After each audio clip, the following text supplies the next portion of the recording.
Bonjour à toutes et à tous, et merci de votre ponctualité, même si je ne peux pas la constater visuellement, je peux la sentir à travers le réseau de câbles, d'antennes et d'ondes qui nous relient.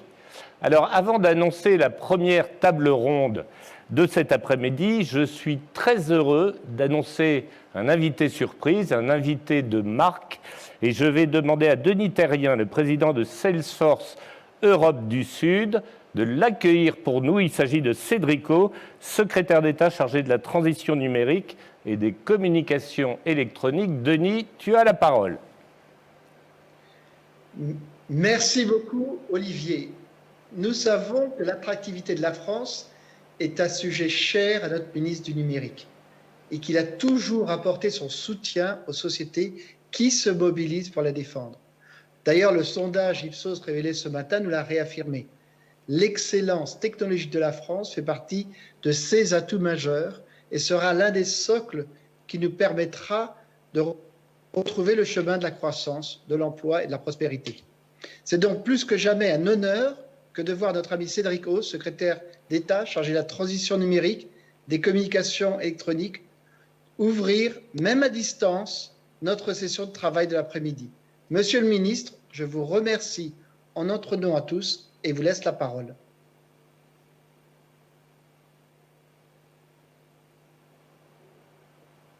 De me donner l'occasion de participer à cette 15e édition des États de France, qui est toujours un moment important dans l'année de l'attractivité française.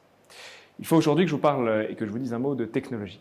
Comme vous le savez, depuis que le président Macron a été élu en 2017, donc maintenant ça fait plus de 3 ans, la technologie, la tech, la French Tech, a toujours été au cœur de la stratégie économique française. Pour une raison simple. Quand on regarde la dernière fois qu'une entreprise française technologique de plus d'1 milliard d'euros a été introduite en bourse à Paris, c'est en 1996, c'est Dassault Systèmes. Je twiste un peu les chiffres, il y a aussi Worldline depuis. Mais 2 entreprises qui ont été introduites en bourse de plus d'1 milliard d'euros depuis 1996, cela montrait pour nous l'ampleur du défi qu'il nous restait à parcourir. Aujourd'hui, on le voit, le monde est dominé par un certain nombre de très grandes entreprises américaines, chinoises, qui sont toutes des entreprises technologiques, qui sont nées dans les 20 dernières années ou un peu plus.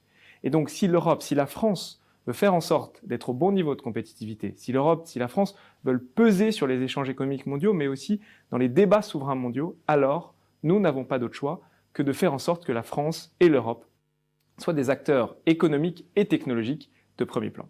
C'est pour cela que nous avons investi depuis 3 ans énormément dans la French Tech, que les startups françaises, la numérisation des entreprises françaises et des entreprises en France, puisque nous parlons aussi des entreprises étrangères qui viennent s'implanter en France, a été une de nos premières priorités. Les résultats aujourd'hui sont là. Ces résultats, ils sont liés aux réformes que nous avons mises en place, la taxation, la baisse de la taxation du capital, les réformes du marché du travail, les réformes sur l'immigration technologique et les talents qui sont extrêmement importants. Mais les résultats sont là. Pour la première fois cette année, nous espérons que la French Tech, que les startups françaises lèvent plus d'argent que les startups allemandes. Ce serait la première fois. Vous savez aussi que la France a battu des records en matière d'attractivité internationale, qu'elle est aujourd'hui le pays européen, devant même l'Angleterre, qui attire le plus les investissements étrangers en France. Et au sein de cette attractivité, la tech joue un rôle important puisque c'est le premier secteur d'attractivité des investissements étrangers en France. Ce n'est pas assez pour nous. Ce qu'on veut faire, c'est créer à Paris, en France plus globalement, puisqu'on voit émerger des startups extrêmement intéressantes partout sur le territoire français, c'est créer un hub international technologique mondial. C'est pour ça que l'attractivité, le fait de faire venir des entrepreneurs, des entreprises, des salariés, des talents, des investisseurs internationaux est extrêmement important pour nous. Si on veut être plus souverain, si on veut être plus fort, si on veut créer plus d'emplois, on a besoin d'être plus internationaux et de faire de la France une Silicon Valley européenne. Donc on va continuer à mener des réformes, on va continuer à pousser pour la croissance des entreprises françaises, on va continuer à pousser pour l'implantation d'entreprises et de talents étrangers.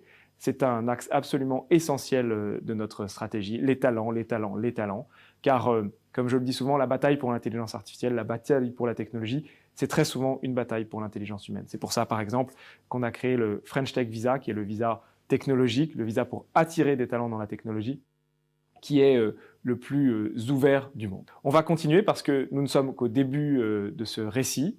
Les startups françaises lèveront cette année, on espère, un peu plus de 5 milliards d'euros, ce qui est plus que l'année dernière, ce qui est une performance dans cette période un peu compliquée. Les startups françaises et les startups étrangères employées en France et les entreprises technologiques installées en France continueront à employer cette année. Il y a une grande compétition internationale pour la technologie avec la Chine, avec les États-Unis. Et l'ambition de la France, c'est d'être au rendez-vous de cette compétition technologique. Merci beaucoup, Monsieur le Ministre, cher Cédrico, pour votre présence auprès de nous aujourd'hui. Alors, ce matin, nous avons dressé le diagnostic de l'attractivité de la France. Il est maintenant temps de parler de l'avenir, de parler des solutions. Et nous aurons 3 tables rondes pour ce faire. Alors, j'ouvre une parenthèse et j'en profite pour vous dire de ne pas hésiter à utiliser la fonction chat qui doit apparaître sur votre écran, c'est ce qu'on m'a indiqué, pour faire part des questions que vous voulez poser en direct. Donc, 3 tables rondes. On va commencer avec la première qui est consacrée au sujet de la relance économique du pays. Elle s'intitule « Comment rebondir ?» La France et nos entreprises ont-elles encore suffisamment de muscles, de ressorts, de capacités de rebond? Le plan de relance est-il à la hauteur des besoins?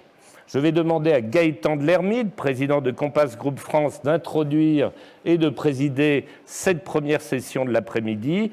Nos panélistes sont déjà sur scène. Pierre-Claude Fumolo d'ABB Vie France, Jacques Mulbert d'ABB France, Jacques-Édouard Guéden de Xerox Europe. C'est Béatrice Mathieu de l'Express qui va animer cette séquence. J'en suis particulièrement heureux puisque dans une vie antérieure, nous avons été tous les deux collègues chez Bain & Compagnie. Gaëtan, tu as la parole. Cher Olivier, merci. Chers amis, bonjour, bonjour à tous. Nous voici donc réunis pour notre 3e table ronde de la journée pour évoquer ensemble la thématique du rebond. Rebondir après le Covid, comment le faire après ce véritable choc sanitaire, économique et social sans précédent connu. C'est en effet, alors même que la France venait à peine d'accéder à la première marche du podium des investissements européens, l'enjeu majeur des mois à venir, voire même des années. Un enjeu tout à la fois pour nos entreprises et leurs milliers de salariés, mais aussi pour notre pays, qui a vu son niveau de croissance plonger suite au premier confinement et sa dynamique d'attractivité potentiellement ralentie. Depuis 8 mois, nous avons pu apprécier, et le sondage Ipsos présenté ce matin l'illustre, l'action du gouvernement pleinement mobilisé pour faire face et protéger le pays des conséquences économiques et sociales de la crise. Fin juillet 2020, ce sont déjà près de 500 milliards d'euros qui ont été mobilisés au travers du plan de soutien. Chômage partiel, exonération, voire annulation de cotisations sociales, prêts garantis par l'État, aides destinées aux très petites entreprises et aux indépendants, cette réponse a permis d'amortir le premier choc. L'annonce du plan France Relance, présenté le 3 septembre 2020, a pour ambition de permettre à la France de se tourner vers l'avenir, de rebondir avec comme horizon 2030. 100 milliards d'euros, soit un tiers du budget annuel de l'État, y ont d'ailleurs été alloués. Ce plan de relance, mis en place par la France pour la France, permettra-t-il à notre pays de rebondir? Est-il véritablement à la hauteur des enjeux? La deuxième vague que notre pays affronte actuellement, comme le reste de l'Europe d'ailleurs, appelle-t-elle à de nouvelles mesures complémentaires? Les entreprises doivent-elles par ailleurs changer, s'adapter pour permettre à la France de rebondir? La France bénéficie-t-elle des bases solides nécessaires afin de rebondir? Telles sont les questions auxquelles nous tenterons de répondre lors de notre table ronde. Mais si nous sommes réunis aujourd'hui, sans vouloir anticiper le contenu ni la nature des débats, c'est que nous avons l'intime conviction que la France dispose des atouts nécessaires pour rebondir et faire face aux enjeux de cette crise, à la fois dans ses dimensions sociales, économiques et sanitaires. Sans plus tarder, je cède la parole à Béatrice Mathieu, rédactrice en chef économie de l'Express, pour lancer et animer nos débats. Merci à tous. Merci beaucoup Gaëtan, vous avez parfaitement résumé cette troisième session de travail de la journée avec un programme très chargé dans l'heure qui vient. Je vais vous représenter très rapidement tous les quatre. Je vous remercie vraiment beaucoup d'être là et merci aussi à tous ceux qui sont devant votre écran. Donc nos quatre panélistes, donc Gaëtan de Vermilye, donc vous êtes président de Compass Group France, Pierre-Claude Fumolo, donc vous êtes président d'ABB France et vous êtes avec nous en visio. À côté de moi, Jacques Mulbert, donc vous êtes président d'ABB France et Jacques-Édouard Guéden, vous êtes président de Xerox Europe. Alors, rebondir, il faut en avoir aussi les moyens. Les moyens, c'est ce fameux plan de relance, France Relance, qui a effectivement été présenté et le 3 septembre, mais mitonné durant tout l'été. Une grande question se pose alors qu'on commence à envisager la sortie progressive du deuxième reconfinement. Est-ce qu'il est à la hauteur des enjeux? Est-ce qu'il est suffisamment designé? Est-ce que la question du timing des décaissements prévus est correcte? Et pour cela, Jacques Mulbert, vous avez des réponses. Réponse, on va voir. En tout cas, j'ai quelques éléments, Béatrice. Merci. Donc, effectivement, comme Gaëtan l'a rappelé, avant le deuxième confinement, il y a eu un premier confinement avec son lot d'actions de l'État. Et un phénomène qui a été intéressant, c'est un extrêmement fort rebond au troisième trimestre. Donc, l'enjeu, c'est de savoir si le plan France Relance, qui est l'outil qui est utilisé par l'État, arrivera à créer le choc de confiance qui permettra de rebondir de la même manière derrière. Alors France Relance, en deux mots, je pense qu'on a à peu près tous en tête ce que c'est trois axes. Hein.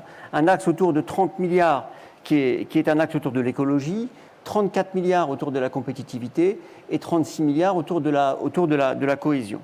Le premier constat qu'on peut faire, c'est que c'est un plan qui adresse essentiellement l'offre. Donc c'est un plan qui va générer des investissements et donc c'est un certain type de confiance que ça va attirer. La deuxième chose qu'on peut constater, c'est que la France ne vit pas en autonomie, elle est entourée d'un certain nombre de pays qui eux-mêmes ont leur plan de relance. Et il y a un plan de relance européen sur lequel on aura l'occasion d'échanger un peu plus tard. Les deux étant liés. Les deux étant liés. Une partie des 100 milliards, 40 viennent du plan de relance européen. Absolument. Donc il y a aussi un enjeu à savoir profiter de la dynamique des autres marchés qui eux-mêmes vont être des marchés qui vont être aidés. Donc, quels sont les éléments qu'on peut mettre en avant comme étant les clés de succès de France Relance? Il y a d'abord la nature du plan et son calendrier. Alors, on a beaucoup lu de choses là-dessus. Je trouve qu'il y a une étude extrêmement intéressante qui a été faite par l'Institut Montaigne, par Éric Chanet, hein, et qui a analysé ce plan de relance selon deux dimensions. La première dimension, c'est son contenu, sa nature.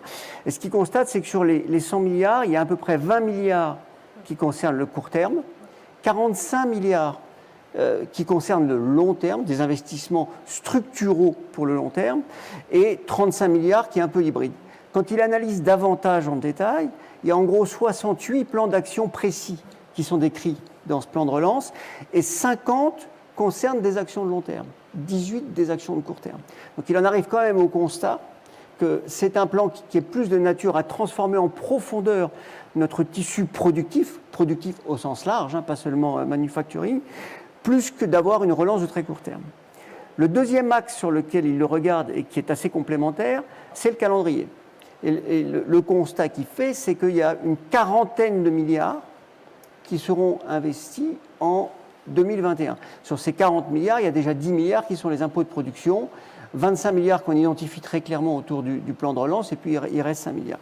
Et son constat, c'est que ça représente à peu près 1,7% du PIB, alors qu'on aura une économie qui sera en gros à moins 10, moins 12 en fin d'année 2020, et que donc ça nécessite probablement une relance supplémentaire sur 2021 avec des actions de court terme. Le deuxième aspect qui est très important par rapport à France Relance, c'est la simplicité de ses modalités d'application. Puisque ce n'est pas tout d'avoir les capitaux, on sait que ça peut être extrêmement compliqué de faire arriver ces capitaux sur les marchés. Et là, ce que je veux dire, et on pourra en débattre plus avant durant cette table ronde, moi, je considère que c'est un véritable appel à l'action pour des entreprises comme les nôtres. Et en tout cas, chez ABB, on est très mobilisé autour de ce plan de relance. autour de 4 axes. D'accord ? Le premier axe, c'est un axe auquel on a évidemment intérêt, c'est de bien le comprendre pour aider nos clients à l'obtention des financements et donc à faire arriver les capitaux sur le marché. Donc on est en train de former tout le monde. Le deuxième axe, c'est être nous-mêmes des acteurs de ce plan de relance. Alors, ça aurait peu d'intérêt si on y allait tout seul, mais en réalité, on essaye de répondre à des appels à projets en structurant des alliances, y compris avec des entreprises qui n'ont pas forcément nos moyens, qui sont un petit peu plus petites, pour essayer d'entraîner un tissu qui soit supérieur au tissu propre de l'entreprise. La troisième chose qui me paraît absolument importante, c'est d'être un acteur moteur de la filière. Nous avons une filière du matériel électrique, de l'automation. Comment est-ce que la filière peut faire en sorte que le marché profite plus rapidement de ces financements ? Donc, je vais prendre un exemple. Donc, par exemple, on travaille avec un syndicat professionnel qui s'appelle la Smart Building Alliance, qui est en collaboration avec d'autres, avec tous les acteurs de la filière pour créer un outil un peu expert qui intègre les réglementations et qui permet, par rapport aux bâtiments, et en particulier aux bâtiments d'État, de ressortir des plans d'action avec une rentabilité au sens de France Relance. D'accord ? C'est-à-dire une rentabilité écologique, une rentabilité financière, de sorte qu'on puisse faciliter les appels au plan. Après, il faut évidemment déployer ça, et ce type d'outil doit être déployé dans tous les segments. Donc, être une force de proposition de la filière nous semble être un élément très important. Et puis, effectivement, et c'est vrai de chaque entreprise individuellement, mais également de la filière, il s'agit aussi de pouvoir activer les segments financés en étant capable de mettre en avant des offres, des solutions qui soient pertinentes et qui permettent d'accéder au financement. Donc, en 2 mots, par rapport à votre question, il semble que ce plan a une structure qui est une structure intéressante. On verra qu'elle est tout à fait parallèle à la structure européenne. Maintenant, il y a probablement une problématique de court terme, mais surtout, et quel que soit le financement supplémentaire qui est nécessaire, nous avons tous un rôle à jouer pour aider à l'efficacité de ce plan. Jean-Claude Fumolo, vous nous entendez bien, vous nous voyez bien ? Je vous entends très bien. Alors vous dites qu'il y a des mesures nécessaires qui sont sur la table. Elles ne concernent pas forcément toutes les entreprises. Alors, d'abord, vous préciser, il y a un seul président d'ABB, c'est Jacques Mulbert, je suis président d'AbbVie France, qui est dans une autre industrie, industrie pharmaceutique, 4e groupe pharma mondial, et puis je suis aussi le président d'Agifarm, qui réunit l'ensemble des laboratoires américains d'innovation sur le territoire français. Peut-être juste deux points de complément par rapport à ce que Jacques vient d'illustrer. Et évidemment, ce plan de relance comporte des mesures nécessaires pour un grand nombre d'industries et de secteurs. Pour autant, il y a quand même un nombre significatif d'entreprises, au premier rang desquelles d'ailleurs les grandes entreprises de capitaux étrangers, qui sont pourvoyeuses de très nombreux emplois sur le territoire national, qui ont souvent été affectés par la crise de façon sensible, mais qui ne font pas partie de ce plan de relance. Et donc, il est essentiel de prendre ça en compte. Si on prend l'exemple, par exemple, du secteur pharmaceutique, qui a souvent été présenté de par sa mission, bien sûr, mais aussi parfois un peu de façon caricaturale, comme le grand gagnant de la crise. Certains métiers de nos entreprises, de nos industries sont aujourd'hui sous forte tension. C'est le cas de tous les métiers impliquant un contact direct avec les professionnels de santé en milieu hospitalier, par exemple. Donc voilà un complément qui illustre peut-être quelques manquements du plan de relance. Et puis surtout, un point qui me paraît essentiel, c'est qu'il ne faut pas que ce plan de relance soit un plan du repli sur soi, du protectionnisme, mais surtout un plan qui pousse vers l'ouverture, l'attractivité et l'innovation. Donc voilà 2 points qui m'apparaissent complémentaires de l'analyse de Jacques. On reviendra peut-être à un point essentiel tous ensemble juste à la fin, la question des relocalisations. C'est un point essentiel aussi dans ce plan de relance. Jacques-Édouard Guéden, sur ce plan de relance, comment le jugez-vous ? Je pense que déjà, tu l'as un peu mentionné, c'est un plan qui se concentre sur l'offre. Donc il y a une inconnue, ça va être la réaction de la demande, la réaction des consommateurs. Et il y a un élément que tu as aussi abordé, Jacques, qui est celui de la confiance. Et cette deuxième vague de confinement a probablement un impact encore plus lourd sur la confiance que la première. Donc c'est un aspect qu'il va falloir absolument travailler. Après, sur le plan de relance, je pense qu'il adresse des sujets qui étaient valides avant le début de la pandémie. C'est-à-dire qu'il n'y a aucun des trois grands pôles qui constituent ce plan de relance qui n'aurait pas eu du sens si jamais la France avait décidé de volontairement augmenter son attractivité il y a un an maintenant. Est-ce que ça veut dire alors qu'il aurait fallu peut-être faire plus compte tenu d'où nous partons aujourd'hui? Je pense que c'est un plan qui est à la hauteur de nos moyens. Il témoigne d'une ambition, il est à la hauteur de nos moyens. Quoi qu'il en coûte, est une remarque, Ça n'est pas qu'une formule, a dit le président hier soir. Non, ce n'est pas qu'une formule, c'est très fédérateur, mais on sait aussi que quoi qu'il en coûte a un prix. Et que donc, je suis plutôt, en tant que citoyen français, content qu'on ait un plan de relance qui soit aussi à la hauteur de nos moyens. Après, et là je te rejoins tout à fait, je rejoins ce que vous avez dit aussi, ce n'est pas simplement le rôle du gouvernement de relancer l'activité économique. Les consommateurs ont un rôle, les entrepreneurs ont un rôle absolument essentiel à jouer. Gaëtan de l'Hermitet, effectivement, sur le design de ce plan de relance, vous disiez, ce qui a été d'ailleurs mentionné là, c'est qu'il y a un gros point d'interrogation sur le consommateur, la demande. Est-ce que vous pensez que là, c'est un peu le trou noir de ce plan de relance? Le trou noir, je ne sais pas, un plan de relance ne peut pas être, je dirais, évalué par isolation. Je dirais, le but d'un plan de relance est de créer un contexte favorable pour que les acteurs puissent effectivement prendre aussi leurs responsabilités. Donc je me fais l'écho de ce qui a été dit précédemment. Évidemment que ce n'est pas la feuille de route, je dirais, qui émanerait hors sol du gouvernement pour répondre uniquement et de façon, je dirais, exhaustive à tous les défis de la crise. Ce qui est encourageant dans ce plan, c'est que oui, il s'appuie sur les forces de la France, et qui sont d'ailleurs les forces qui ont été citées ce matin dans le sondage dont on a eu la restitution comme les piliers de l'attractivité française. La compétitivité, l'innovation, la cohésion sociale, et puis évidemment l'écologie et la transition énergétique. Donc de s'appuyer sur des forces profondes, bien enracinées pour effectivement aller de l'avant, ça me paraît tout à fait sensible et ça me paraît prendre les choses par le bon bout. Ça ne nous dédouane pas de nos responsabilités. Chaque entreprise ici représentée a son propre plan de relance. Nous essayons de suivre l'impulsion qui est donnée par le gouvernement avec comme objectif principal de rétablir la confiance. C'est cette confiance qui permettra de mettre la crise derrière nous, c'est cette confiance qui fera se rejoindre l'offre, la demande, les acteurs, je dirais les parties prenantes du marché que sont les ménages, les consommateurs, les entreprises, les entrepreneurs avec l'offre et les pouvoirs publics. Donc oui, je pense que ce plan est tout à fait bien structuré, je pense qu'il adresse les bons leviers, qui nous présente les bonnes solutions, à nous de saisir les opportunités qu'il nous propose.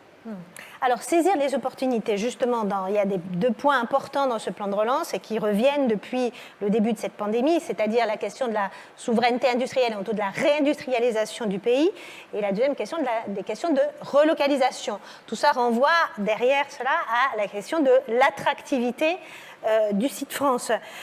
Jean-Pierre Fumolo, sur cette question de l'attractivité du site France, on a vu le sondage qui est paru ce matin montre que 77% des dirigeants de filiales étrangères considèrent que la France est toujours attractive. Relocalisation, réindustrialisation, qu'est-ce qui peut être fait et qu'est-ce qui est du domaine du possible, du rêve, de la naïveté du concret de ce que vous allez faire, et je voudrais vous entendre aussi sur cette même question. Oui, merci. Alors j'aurais eu le droit à Jean-Claude, Jean-Pierre, ADV. Je pense qu'on aura fait toutes les compositions possibles. Non, effectivement, merci pour cette question. Je pense qu'évidemment, je vais vous donner un angle très industrie de santé. Moi, la première chose qui frappe, et je pense que ça a été dit juste avant, mais c'est important de le repréciser sous l'angle pharma, qui frappe quand on analyse le contexte qui est le nôtre depuis maintenant un an qu'on vit cette crise sanitaire d'ampleur mondiale, c'est qu'il aura fallu attendre une crise sanitaire pour prendre conscience d'un nombre de faiblesses structurelles sous-jacentes qui préexistaient avant l'émergence du virus, ou en tout cas à l'émergence du virus. Et sous l'angle pharma, c'est évidemment la situation de l'hôpital, la rémunération du personnel soignant, l'équipement en milieu hospitalier. Donc tout ça sont des éléments extrêmement forts qu'il nous faut prendre en compte. Et je pense que c'est effectivement essentiel essentiel de prendre les sujets à bras-le-corps et adresser ces problématiques. Alors pour rebondir, vous parlez d'industrialisation, de relocalisation. Moi, j'ai envie de vous donner 3 axes prioritaires qui, à mon sens, sont extrêmement importants pour nous permettre d'avancer. D'abord, il faut qu'on réponde à l'urgence, et nous sommes encore à plein d'égards dans l'urgence. Ensuite, il faut sortir de la crise et puis agir avec pragmatisme et réalité. Sur la notion effectivement de la réponse à l'urgence, c'est sûr que les autorités ont fait énormément, mais je pense qu'il est essentiel d'aussi reconnaître ce que les industries ont pu faire pendant cette période extrêmement difficile. Priorisation du marché français, indépendamment de l'industrialisation et des relocalisations, l'accélération des partenariats publics-privés, les actions philanthropiques, et puis ce qu'on a pu faire aussi pour nos équipes. Et ça, je pense que c'est vraiment très important. Et on a besoin de cette croissance, on a besoin d'un retour à l'attractivité du marché français pour remettre des financements et pour nous permettre effectivement de maintenir les emplois de nos équipes. Sur la sortie de crise et le renforcement de l'attractivité pour les investisseurs français, on va pour nous, avant de réindustrialiser, avant de relocaliser, on va quand même être sur les sujets qui sont critiques pour l'attractivité de la France. On a véritablement besoin aujourd'hui de faire des efforts en termes d'allègement de la fiscalité, en termes de régulation, des éléments qui sont vraiment critiques pour la compétitivité des entreprises et donc pour l'attractivité de notre marché. Alors, on a parlé, et le gouvernement a avancé, allègement de la fiscalité pour près de 20 milliards d'euros sur 2 ans pour les impôts de production. C'est essentiel pour permettre effectivement de remettre la France à un niveau plus acceptable. Pardon, vous pensez qu'il aurait fallu plus sur ces impôts de production ? En fait, je ne sais pas si je sais pas si les 20 milliards suffiront, parce que en réalité, ces 20 milliards ne nous mettent même pas véritablement dans la réalité de ce qu'on peut comparer avec les autres pays européens. Souvenez-vous, si vous prenez si vous prenez l'étude publiée par l'Institut Molinari en juin 2020, les impôts de production en France représentaient la somme du montant des 23 autres pays européens, dont l'Allemagne. Donc même si vous considérez qu'on a ces 20 milliards de pression fiscale en moins, ce qui est une très bonne chose, on restera quand même très en tête sur le triste classement de la pression fiscale.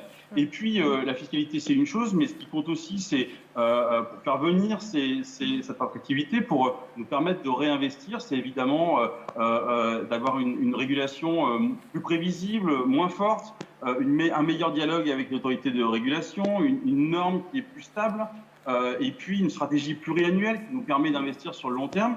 Et puis je parle de la pharma. Évidemment, la pharma, pour nous, c'est une industrie du temps long. Donc il faut avoir de la perspective, il faut un marché qui a de la valeur, et donc il faut reparler sur ce qui est l'essence de notre métier, mettre des médicaments, de l'innovation sur le marché. Et pour ce faire, constatons qu'en France, il faut plus de 500 jours pour mettre un médicament sur le marché, alors qu'en Allemagne, il faut environ 5 fois moins.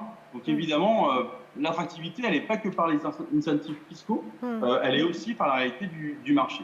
Et puis, agir avec pragmatisme et agilité. Et vous me posez la question de la relocalisation, et c'est peut-être le moment de rebondir sur votre question précisément sur ce point. On parle d'indépendance sanitaire. Il faut faire attention à ne pas confondre politique industrielle, qui est évidemment extrêmement positive, et puis politique de santé. Et donc, il y a véritablement 2 enjeux. Il est utopique d'imaginer relocaliser l'ensemble des médicaments. D'abord parce qu'on ne peut pas imaginer un acteur pharmaceutique localiser sa production dans tous les marchés sur lesquels il opère. Donc il faut que la France trouve d'autres moyens que ce mirage, j'ai envie de dire. Et puis surtout, le médicament, c'est un cycle de production extrêmement complexe, innovant, d'autres technologies, et donc on a besoin d'envisager plutôt un format européen. Donc la réponse à la relocalisation, elle ne doit surtout pas être française, et c'est ça l'ouverture du plan de relance qu'il faut saluer. Ça doit être une démarche européenne, de filière d'excellence européenne, qui permet d'avoir la production et la localisation en France, évidemment, mais qui permet, lorsque la crise arrive, d'avoir une production européenne qui nous permet de recentrer nos stocks en fonction des besoins sanitaires et des besoins des patients. Donc voilà les 3 enjeux pour moi sur cette réflexion et ce rebond de la France: l'agilité, la confiance, le pragmatisme. Voilà qui nous permettra de maximiser ce plan de relance. Merci. Jacques-Édouard Gueden, Donc, attractivité, relocalisation. Je vous entends, je ne sais pas de qui j'entendais dire, mais je suis complètement d'accord avec ce qu'il vient de dire. Donc, allez-y. Parce que Alain François a dit. Non, c'est une blague. Non, je suis absolument. Non, j'ai aussi un prénom composé, donc je connais le plaisir que l'on a à être appelé d'une différente façon. Non, je suis tout à fait d'accord. Le problème, c'est pas celui de la relocalisation. Le problème, c'est celui de la localisation. Et certains des secteurs qui ont été mis en avant par Cédrico sont exactement les bons secteurs. Il faut gagner la bataille de la localisation des industries de demain. C'est ça la vraie bagarre. Alors après, la France a progressé. Son attractivité est au plus haut depuis de nombreuses années. On a beaucoup d'études qui l'ont montré. Il y a une crise qui est arrivée. Est-ce que ça a fondamentalement remis en cause tous les progrès qui avaient été faits? Je ne pense pas.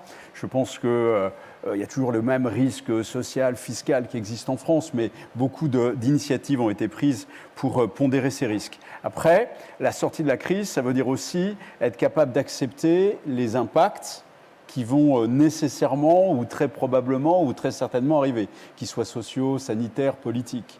Donc un des enjeux pour la France, ça va être de ne pas être sa propre caricature et arriver à ne pas tomber dans le déni, savoir qu'après une crise, il y a un contre-coup, être capable de mobiliser les énergies pour sortir des moments un peu difficiles qu'on va quand même partager et pouvoir reprendre notre marche en avant, continuer à développer cette attractivité, continuer à alléger la pression fiscale sur les entreprises de France, continuer à simplifier le droit social en France pour que, pour un investisseur américain et pourquoi pas chinois, investir en France dans ces domaines d'excellence devienne une décision beaucoup plus naturelle que ça l'a pu être dans le passé. Vous vouliez aussi rebondir, hein? Rapidement, je suis tout à fait en ligne avec ce que Pierre-Claude nous a exprimé. Effectivement, je crois qu'il y avait un certain nombre de plans de progrès qui avaient été menés par le gouvernement préalablement à cette crise, qui faisaient évoluer les choses dans le bon sens. Bon, aujourd'hui, effectivement, la problématique est européenne. Bon, je pense qu'il y a quand même une opportunité à travers France Relance, ou ce que deviendra France Relance s'il est transformé, pour localiser les industries de demain. Mais c'est clair que quand on investit 7 milliards dans la numérisation ou quand on investit 7 milliards dans l'hydrogène, il y a des opportunités d'industrialisation. Je suis d'accord avec toi, plus que de réindustrialisation. Donc il y a une opportunité, ça peut catalyser un certain nombre de choses.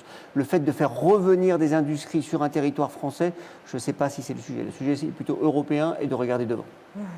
Cette question d'attractivité, comment vous l'adressez, vous, dans un secteur aussi particulier que le vôtre? Je crois que le fait que l'on ait été premier sur le podium des investissements européens l'année dernière, et je crois qu'on rentre dans cette crise dans une position de force. C'est assez rare pour le citer.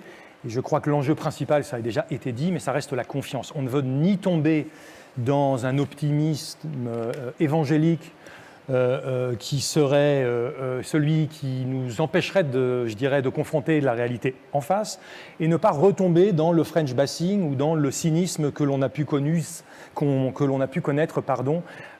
il y a quelques années. Donc c'est véritablement ce juste milieu, cette confiance, et c'est en ce sens qu'un plan de relance qui capitalise sur nos forces, des forces qui préexistaient la crise, des forces qui ne sont pas des enjeux nés de la pandémie, mais qui sont, je dirais, des lames de fond et des lames de force de notre économie, est de bon augure.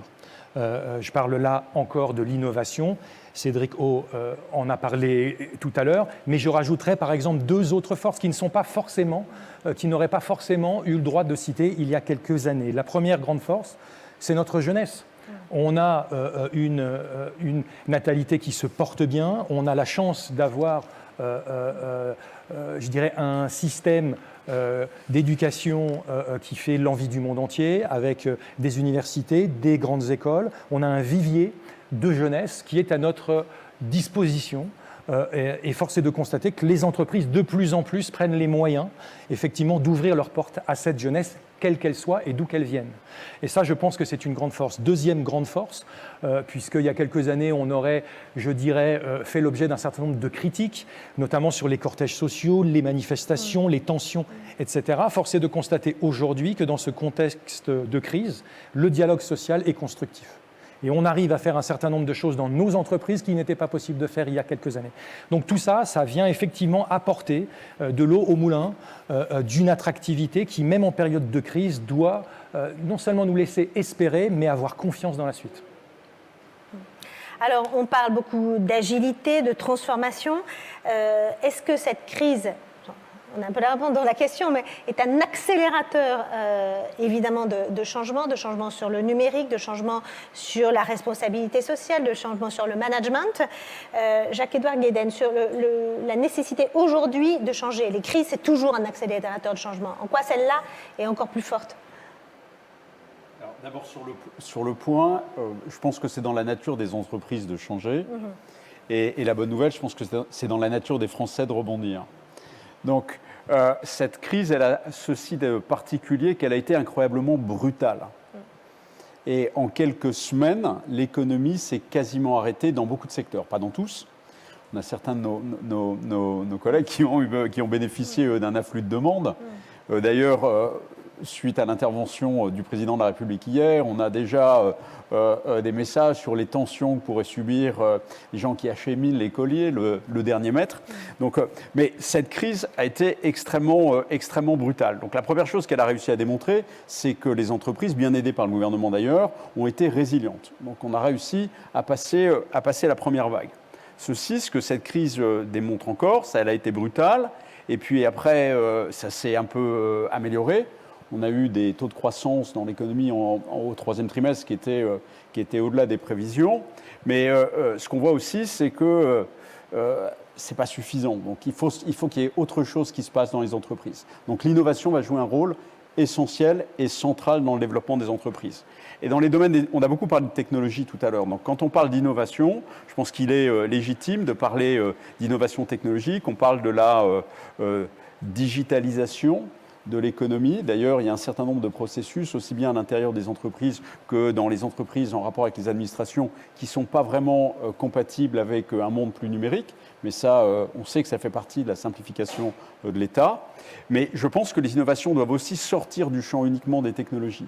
Et que ce soit des méthodes managériales, que ce soit la capacité à attirer d'autres profils dans les entreprises, là aussi, il y a un champ d'innovation qui est encore pas suffisamment exploité en France. Si j'essaye de comparer ce que je vois en France et d'autres pays d'Europe ou à l'extérieur de l'Europe. Il y a un message extrêmement positif qui vient d'être passé par le classement du Financial Times sur Diversity Leaders.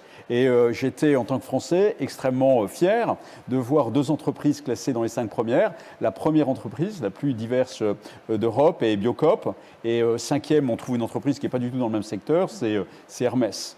Donc là aussi, je ne vais pas revenir dans le discours sur la diversité, mais je pense vraiment qu'il y a une opportunité. En tout cas, il y a un moteur de développement qui est relativement peu exploité, ou qui peut être encore plus exploité par les entreprises de France.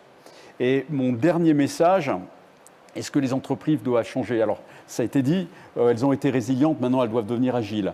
Et cette agilité doit se matérialiser par la nature des investissements qu'on va réaliser, la confiance avec laquelle on va le faire et les innovations sociales qu'on va apporter. Mais en enfonçant peut-être une porte ouverte, je dirais que cette période va aussi nous montrer que l'agilité des entreprises en matière sociale, on ne va pas la regarder dans les rapports RSE. Et ce que vont attendre les investisseurs, ce que vont attendre les collaborateurs, ce que vont attendre les clients, c'est des actes. Jacques Mulbert, le changement, c'est maintenant ? Alors, je rejoins ce qu'a dit Jacques-Édouard. Je pense que le changement, c'est dans la nature de l'entreprise. Donc, par contre, je pense que la crise, sur un certain nombre de composantes, a été un catalyseur de changement. Bien sûr. Donc, Gaëtan l'a exprimé, je suis tout à fait d'accord au plan social. Je pense qu'il y a eu un dialogue social qui a été beaucoup plus construit et beaucoup plus régulier pendant toute cette crise. Ça a changé nos méthodes de travail. L'organisation du travail. L'organisation, voire le business model dans certaines composantes, avec l'adoption de la digitalisation de manière beaucoup plus forte. Donc il y a énormément d'opérations qu'on avait l'habitude de faire en se déplaçant et qu'on ne fait plus en se déplaçant. Ça va changer les business models, ça va aussi changer ce qu'on vend. De productivité, de compétitivité. Alors, derrière, il y aura des gains de productivité, c'est certain. pour de nombreuses industries. C'est difficile de généraliser à toutes les industries. Moi, je le vois avec un prisme qui est le prisme de l'industrie que je connais, mais incontestablement, cette crise est un catalyseur de changement au plan technique, au plan organisationnel et au plan social. Vous le constatez aussi, accélérateur de changement, notamment sur ce que vous disiez, l'organisation de travail beaucoup plus flexible. On a fait en quelques semaines quelque chose, un bond incroyable.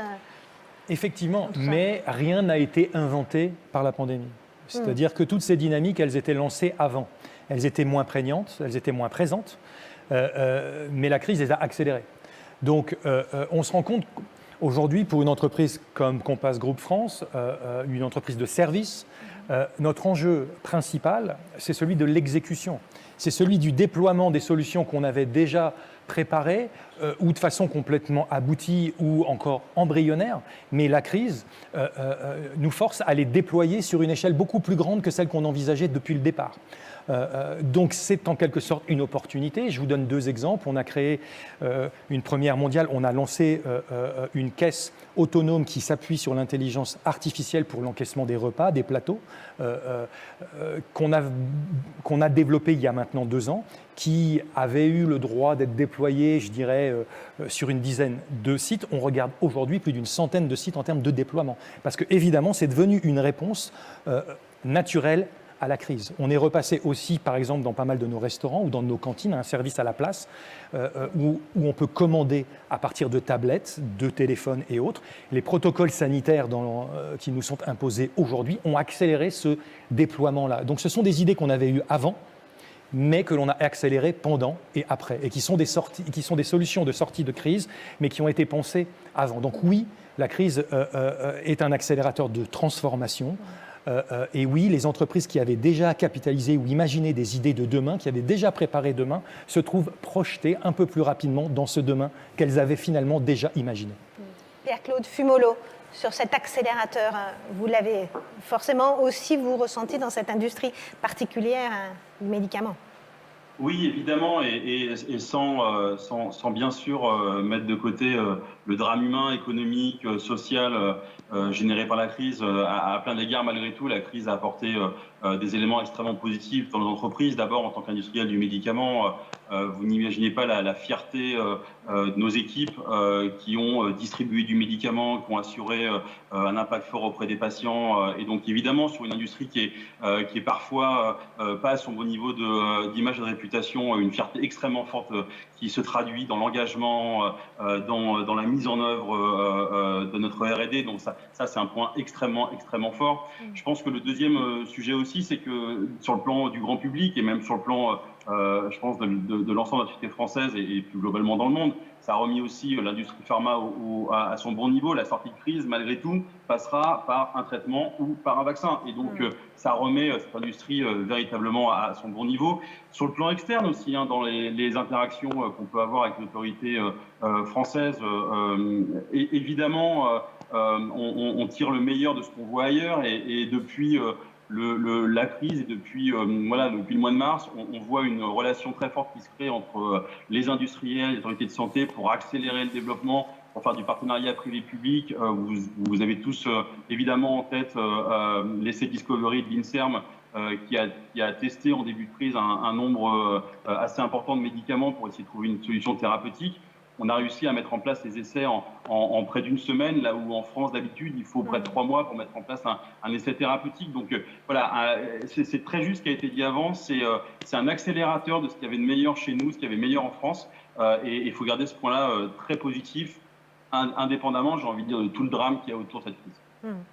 Alors la relance, quand on parle de rebondir en France, on n'est pas seul, c'est rebondir aussi chez nos voisins. Comment cette articulation entre ce plan France Relance en France et ce fameux plan de relance européen qu'on essaye de voter en ce moment à Bruxelles, et puis quels enseignements aussi tirés de nos voisins ou peut-être même de plus loin. Gaëtan de l'Hermite, sur ce point de la comparaison et de l'imbrication de la France dans ce plan européen.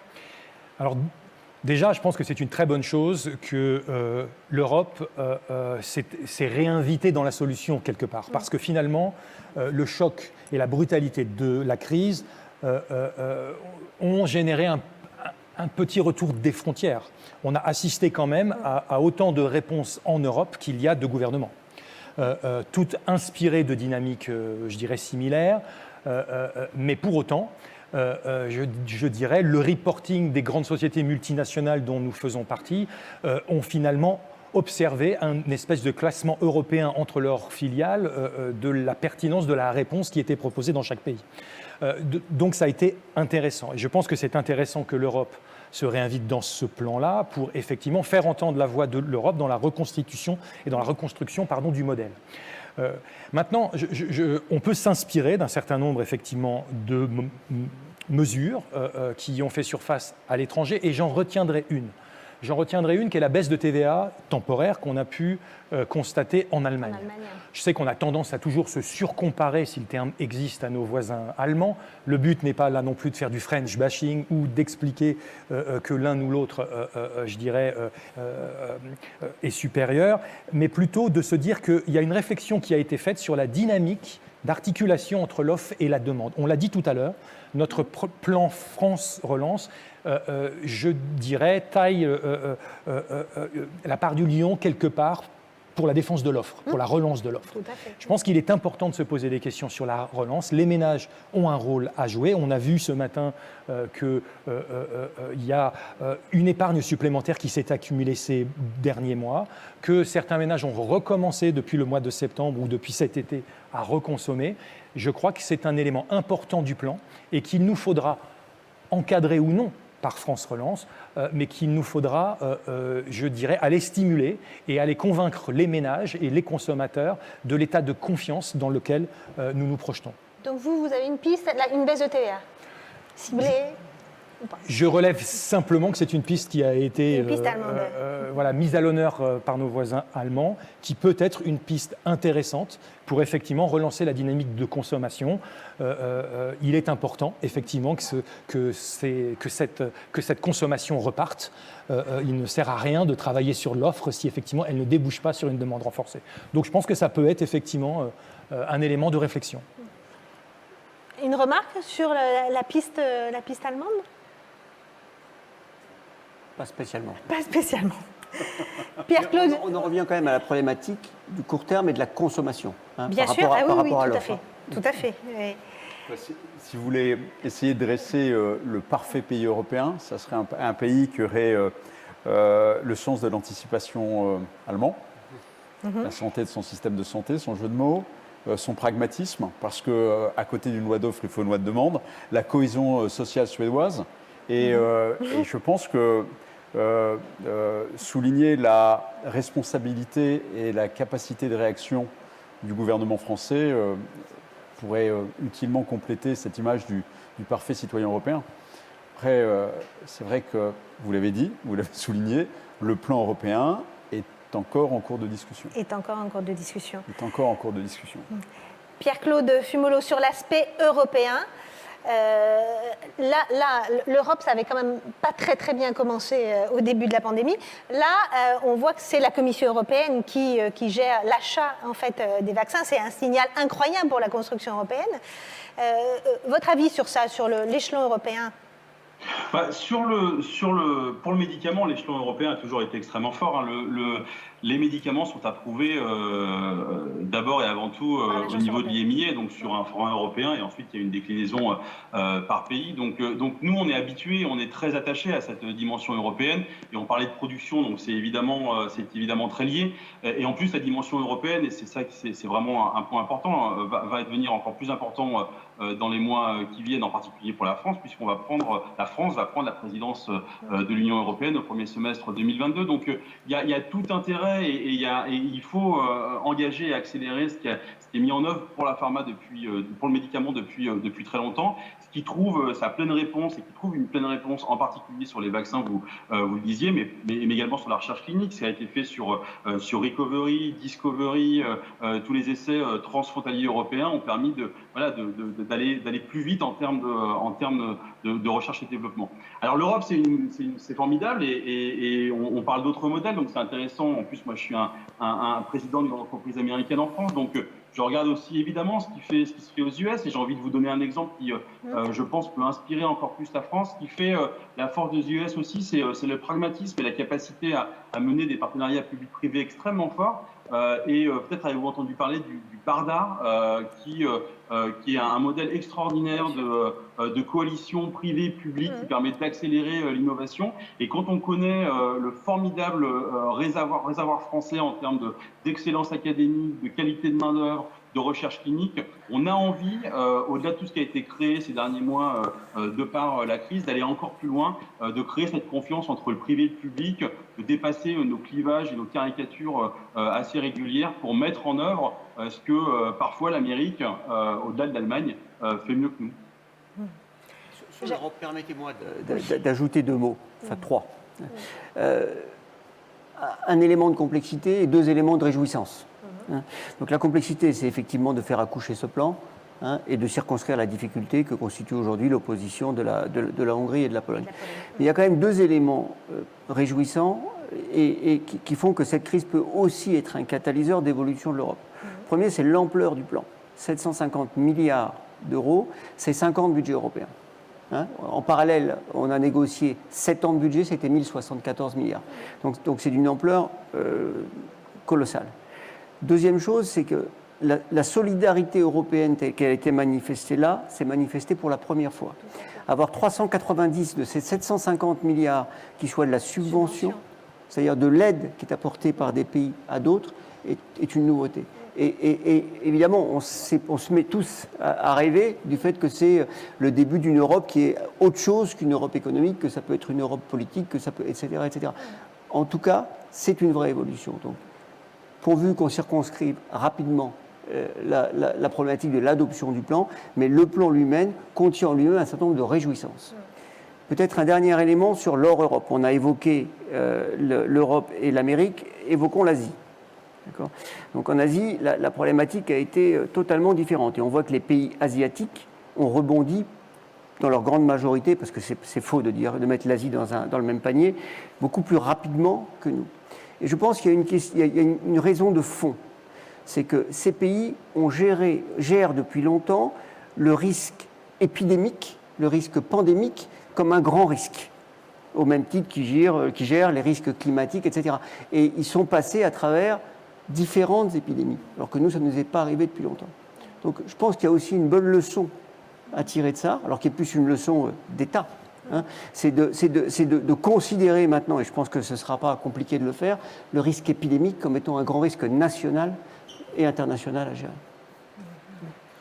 Peut-être sur le risque épidémique, Pierre-Claude Fumolo, sur ça, sur votre vision aussi sur ce sujet-là. On ne vous entend plus. C'est moi. Ça y est, je suis de retour.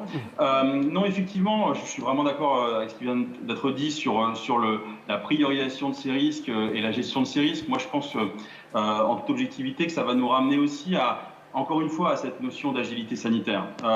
Et c'est difficile de prévoir la crise de demain, et donc c'est difficile de prévoir les médicaments qui permettront de résoudre la crise de demain, et donc aller se précipiter et sélectionner quelques médicaments qu'il faudrait relocaliser en France pour nous permettre d'y répondre ne fait finalement aucun sens. Ce qu'il nous faut, c'est l'agilité, d'avoir des plateformes de production, d'avoir des plateformes comme aujourd'hui. Regardez quand même ce qui est fait en quelques semaines. On arrive, et je salue d'ailleurs l'effort de Delpharm en ce sens, qui va permettre de participer activement en France à la production d'un des vaccins. C'est ça qu'il nous faut pour demain. C'est véritablement avoir des plateformes agiles, des plateformes de production européennes pour répondre à ces crises épidémiques ou pandémiques de demain. Donc on est en train de définir un modèle. on doit éviter les raccourcis, on doit éviter un peu les langages un peu populistes, hein, je me permets de le dire comme ça, mais d'une localisation, une relocalisation à outrance qui évidemment séduit tout le monde, mais qui en fait ne résoudra rien, et aller vraiment définir un modèle d'agilité qui répondra au risque pandémique qu'on vient juste de décrire. Merci. Peut-être avant de conclure cette troisième table ronde, je voudrais vous entendre sur un point qu'on n'a pas beaucoup, donc on n'a pas évoqué depuis le début, c'est celle des fonds propres des entreprises. On dit c'est peut-être ça qui va pêcher dans la capacité des entreprises à rebondir. Est-ce que c'est un sujet majeur selon vous, et est-ce qu'il est suffisamment adressé dans ce plan de relance? Qui veut répondre à cette question-là? Bon, évidemment, la situation est totalement différente quand on parle d'entreprises comme les nôtres, qui sont des multinationales, et quand on parle d'un tissu de petites et moyennes entreprises. Mais c'est une capacité. On parle là de la France, comment peut-elle rebondir? Bon, je pense qu'il y a eu énormément d'efforts. Il faut quand même acter du fait qu'il y a eu énormément d'efforts qui ont été faits pour la trésorerie au sens large des entreprises. Hein, les 300 milliards d'euros de prêts garantis par l'État ont été un effort extrêmement significatif. Donc c'est sûr que ça va devenir le cœur du problème, parce que là, pour le moment, tout est un peu masqué par ces prêts. Et ça va devenir quand la mer va se retirer, ça va devenir le cœur du problème pour les entreprises les plus petites, parce qu'effectivement, la problématique de la capitalisation et des fonds propres va se poser. Donc je pense que cette problématique est devant nous. Mais reconnaissons les efforts qui ont été faits pour permettre à ces entreprises de survivre au plan de la trésorerie. Quand vous regardez à peu près tous les plans qui ont été mis en œuvre dans les entreprises, vous apercevez qu'il y avait toujours les trois mêmes piliers. Le premier, et c'est normal, c'était d'abord la sécurité et la santé des collaborateurs, et notamment pour ceux qui ne pouvaient pas travailler à domicile. Donc ça a été dans toutes les entreprises, parmi tous mes collègues, dans tous les entretiens que j'ai, ça a été la première priorité. La deuxième priorité, c'est le cash. Ouais. C'est de protéger vos fonds propres. Et la troisième priorité, c'est de protéger votre business. Ouais. Et d'abord, protéger votre business, et maintenant vous préparez au rebond. Donc bien sûr que c'est un enjeu majeur. Après, il y a des secteurs entiers importants pour l'économie française qui vont se retrouver absolument affaiblis. Le tourisme, l'aéronautique, les restaurants, il va y avoir toute une partie de l'économie qui, de ce point de vue-là, va se retrouver en manque. Alors après, est-ce qu'on va être capable de faire les choix importants pour réorienter une partie des fonds que le rebond va nous permettre de recréer vers ces secteurs de l'économie? Je pense qu'il faudra le faire. Nous ne serons pas un pays qui vivra uniquement des énergies vertes, uniquement du digital, uniquement donc je pense qu'il va falloir recréer aussi et nourrir cette diversité. Et vous avez raison de le souligner, certains secteurs vont sortir extrêmement affaiblis, notamment les secteurs qui sont rentrés dans cette crise avec des fonds propres qui n'étaient peut-être pas suffisants pour des politiques de développement un peu agressives. Gaëtan de l'Hermite, la conclusion de cette table ronde. Merci à tous. Merci Béatrice pour votre animation. Je crois que très clairement, plus qu'un simple rebond, nous travaillons à une relance durable qui capitalise à la fois sur des forces existantes et qui nous ont valu un regain d'attractivité, comme il avait été noté l'an dernier, mais aussi qui capitalise sur des transformations de fond qui préexistaient de l'arrivée de la pandémie. La restauration de la confiance est essentielle. Elle commence avec les entreprises et les entrepreneurs. France Relance y participe activement. En fixant des caps qui ne nous sont pas étrangers, des caps, je dirais, dans lesquels nous investissons depuis déjà un certain temps, l'innovation, la compétitivité, la cohésion sociale et l'écologie. Ce sont quelque part les piliers de l'attractivité de notre pays. Charge à nous et au pouvoir public d'étendre cette dynamique de confiance aux parties prenantes pour créer la dynamique nécessaire pour réussir ce grand défi qui est le rebond post-Covid. Merci à tous. Merci à tous. Merci pour cet échange très, très riche. À la question, j'essaie de synthétiser la synthèse de Gaëtan. Le rebond est-il possible ? Oui, il y a un gouvernement qui a mis en place le bon plan de relance en termes de structure. Il est limité par les moyens qui sont les nôtres et des entreprises qui ont prouvé leur capacité de rebond et d'adaptation. En revanche, si on regarde plus loin, on le sait et vous l'avez mentionné, qu'il reste des enjeux structurels en termes de fiscalité, en termes de complexité, qui ne sont pas nouveaux. On a de nouveaux enjeux, la dégradation des fonds propres des entreprises. Et donc, au-delà du rebond, parce que le monde change, il va falloir se réinventer. J'introduis ainsi de façon subtile le sujet de notre prochaine table ronde.